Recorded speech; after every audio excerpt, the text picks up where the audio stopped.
Welcome back to the smithy.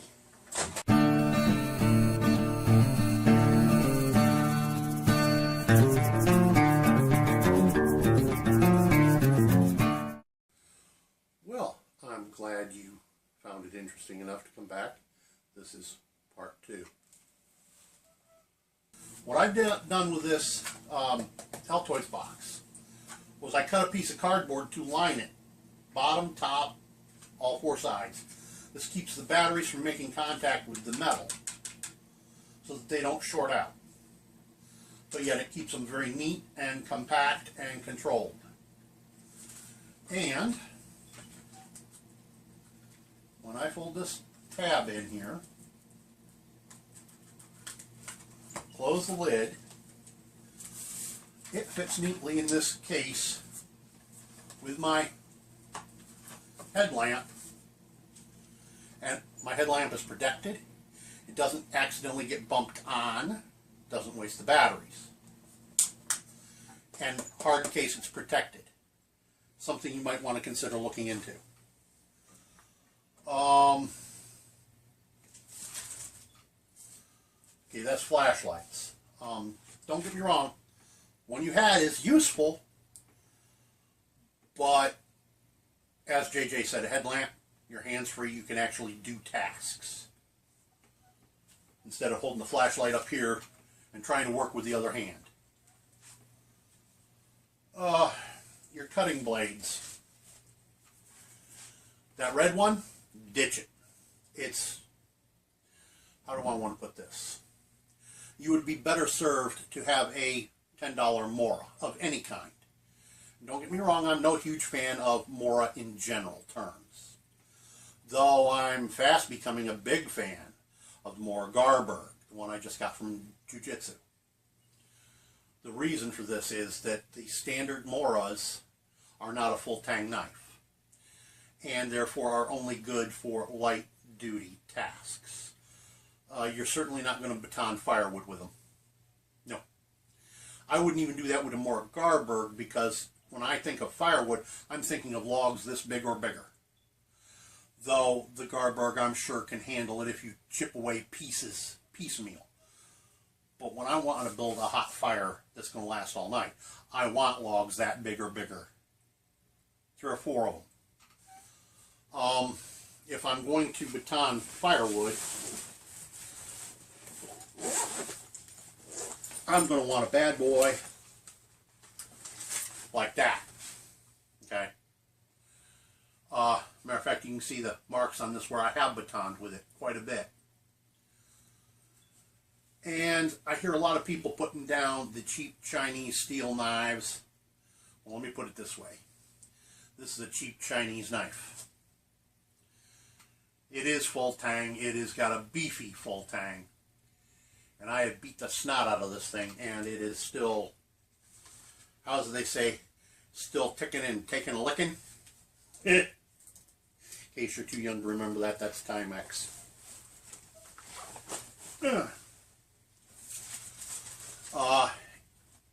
When I say cheap Chinese, I got that from Harbor Freight. I got it on clearance and I paid $3.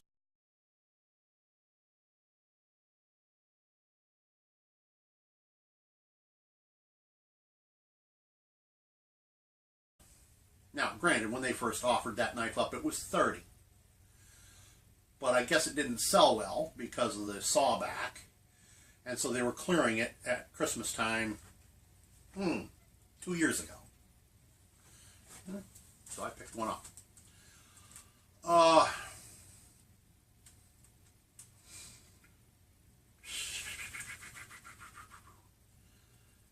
Okay. Hand sanitizer. Keep it in both cases. Oh, blades, I forgot. The other knife you showed, the folding knife, folding jack is always useful, and the fixed blade, keep that in your bag as well, like I said, but that's a light duty knife. You need something for heavier duty like the one I just showed you. Hand sanitizer, good fire starting material, good for cleaning your hands before you eat. Keep it in both cases. Suntan, ditch it. In the case of the wood crafter's bag, ditch it. You can always bring along smaller amounts if you really think you need them, if you got extremely fair skin. In the case of the bug out bag, you might want to keep it. If you're not fair skinned yourself, it would make a good trade item. You know, you never know when you're going to run across a young lady out there who is fair skinned who needs a sunscreen. But how much of that stuff could you carry? Because if you bug out in an SHTF, it's more likely that it'll only be a week to 2 weeks, but the possibility that it is forever. And how much of it could you carry? Could you carry enough to last 5 years? I don't see the usefulness of it if that's the case. So, I mean, like I said, it'd make a good trade item, but that's about as far as I go.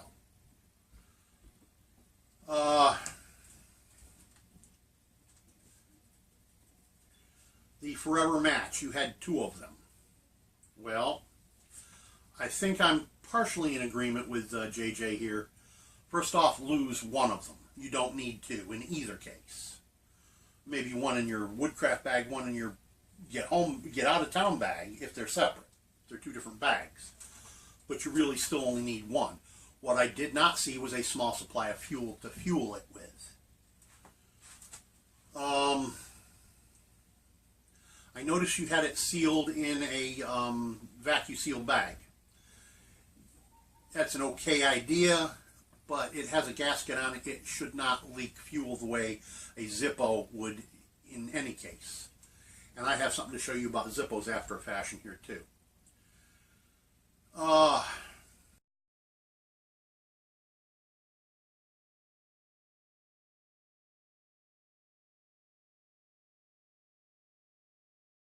Good morning, young Jedi. This video is a promised video to one of my younger followers. And he was recently talking about his fire kit and how he was going to use a Bic instead of a Zippo because Zippos run out of fuel. Well, young Jedi, this Zippo, and it is indeed a Zippo, has been inside this piece of Ranger band, aka inner tube, for 2 months since I fueled it. Now hang on, stick with me, and I'll show you something. Sorry about the pause in video, but it takes 2 hands to pull the Ranger band down. It's the first time it's been opened in 2 months. And look at that. That's why I said to you, young Jedi, that a Zippo definitely makes a good fire kit lighter. Because 1, you've got the flame. 2, right here if you needed it, you have flame extender. Everything else in that compartment with your Forever Match, definitely keep them. Especially the compressed towels. That's those little round discs you were talking about turning into a baby wipe. The compressed towels. Yeah, those are useful too. Good for washing your face, good for washing a pot or a pan. Now, we get into your fire supplies. Here's where I'm going to disagree with Jiu-Jitsu just a little bit. Keep the Fire Boss, keep the fishing kit. Ditch the plastic box. Don't get me wrong. I'm not putting down pine fire for anything. What I'm simply going to tell you is the contents of that box is basically wax, petroleum jelly, and natural fiber materials that you can find in the woods. You can basically make it yourself. So why would you carry a great big box full of stuff? Just my way of thinking, that's all. Now, the box itself, the plastic box that the pine fire stuff was in, that might be useful. I just don't see a lot of use for buying tinder when you can come by it so cheap and free in the woods. But everything else in that pouch, in the pocket of the backpack you were using, the rest of that's all keeper stuff. In either case. Now, as for your ammo, You got what, 3 or 4 different calibers of ammo in there? Are you really going to carry 2 or 3 different long guns and 2 or 3 different handguns? Pick one of each, a handgun and a long gun. Ditch the rest for the ammo. I even have a suggestion on that. I don't know what long gun you were thinking of. My recommendation, and here's one place where I'm going to agree with Dave Canterbury wholeheartedly. Get you a single shot 12 gauge shotgun. Get you a set of sub-caliber inserts. Because when you get out into the woods, when you get out into an SHTF, every farmhouse, hen house, dog house, and outhouse will have ammo of one type or another in it. Most of the time it will be 12 gauge. But you are likely to find everything from 22 short all the way up to 45, 110, and 50 caliber slugs, 50 caliber bullets to be used. I would also recommend that you get a the muzzle loader adapter for your 12 gauge. Also, best shown by Dave Canterbury. I am not going to make a video to show you how to do something that he's already done so well a job of. Go to his channel, look these things up. And so one long gun becomes the equivalent of about 18 or 20 long guns. And then all you need is one handgun. That one handgun, well, whatever you have on hand probably will work. But I would think you would want a 22 caliber long rifle that can handle long rifle or short ammo, and used strictly for food procurement, small game, rabbits, squirrels, etc.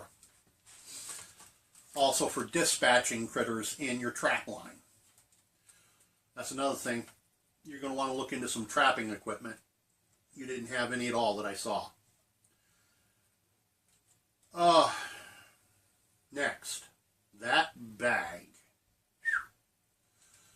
Ditch that bag and get you a better, heavier duty bag. My recommendation is the LA Police Gear Operator's Bag. Get it in a plain color and not camo, not army green. Black is a good color. You see, well, black is an okay color.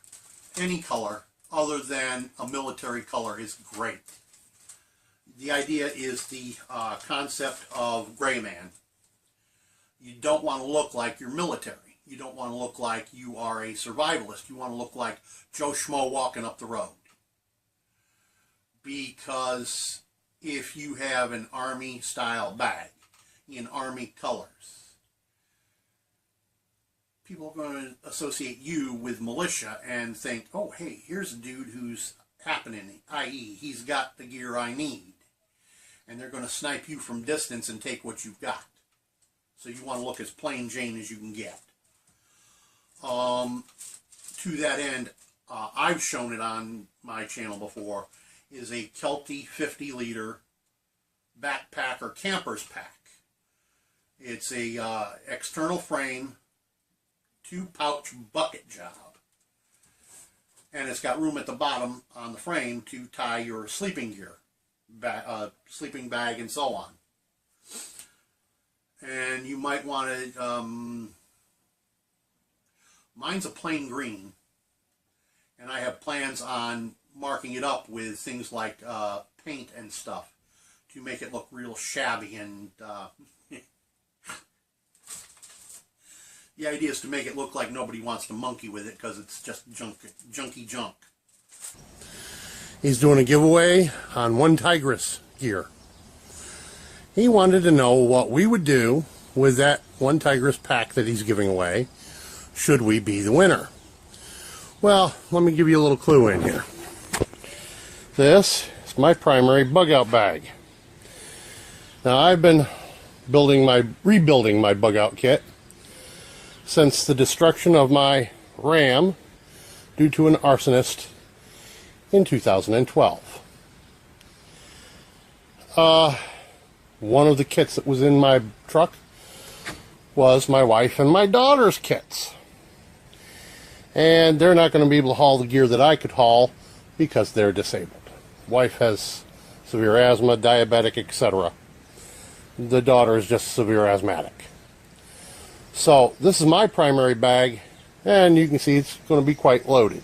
I don't have my sleeping bag attached. Forgive me, but I'm hobbling around on a broken foot and broken ankle on top of that. Okay, what else did I have here notated? Oh yeah, things you definitely need. By the way, don't forget to